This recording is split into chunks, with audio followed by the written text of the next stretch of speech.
जी, जैसा कि आपने देखा है नारवल में सिटी थाने के करीब खजूर वाली गली में बल्दिया का निज़ाम बहुत ज़्यादा ख़राब है।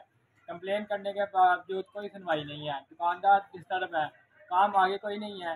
उसकी वजह से कस्टमर जो भी आता है वो बहुत ज़्यादा तंग होता है। मेहरबानी करके इसकी कोई सुनवाई की जाए।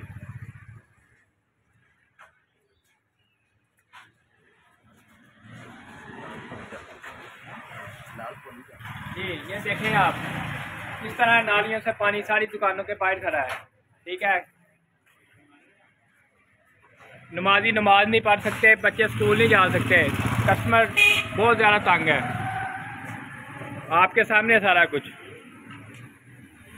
जी, उम्मीद है कि इस वीडियो के बाद कुछ हमारी सुनवाई होगी और बेहतरी होगी। हुकूमत से अपील है इसके लिए कोई बेहतर हल निकालें और हमें बार बार दफ्तरों के चक्कर ना लगाएं।